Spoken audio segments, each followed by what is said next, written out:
অঙ্কটা পরীক্ষাতে এসছে, তোমরা ভালো করে দেখবে, স্ক্রিনে পড়ো। বন্যা ত্রাণে সাহায্যের জন্য একটি বিদ্যালয়ে যতজন ছাত্র ছিল প্রত্যেকে তত সংখ্যক 25 পয়সা করে দেওয়ায় 400 টাকা চাঁদা উঠল। কতজন ছাত্র ছিল?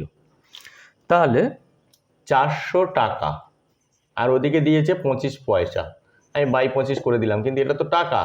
এই টাকাকে পয়সা না করলে এটা তো পয়সা, তাহলে টাকাকে পয়সা করতে গেলে 100 দিয়ে গুণ করতে হবে। এইবার একই হয়েছে, এবার এটা এই টাকা ইন্টু 100 মানে এটা পয়সা হয়ে গেল, ঠিক আছে।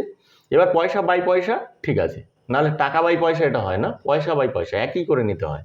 তাহলে এইটা দিয়ে আমি কাটলাম, একে কাটলে হচ্ছে 4 25 100, 25 দিয়ে 100-কে কাটলে 4 25 100, তাহলে 4 4 16, এই 1600। এবার বলছে কতজন ছাত্র ছিল, তাহলে এই যতজন ছাত্র তত পয়সা করে দিয়েছে, এরকম থাকলে যত তত থাকলে তোমরা রুট করে দেবে। তাহলে 1600 রুট করলে কত হয়? 40।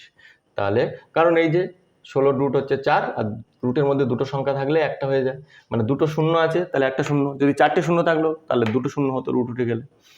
তাহলে 40 জন আমাদের রাইট অপশন হচ্ছে এ। বুঝতে না পারলে বলবে।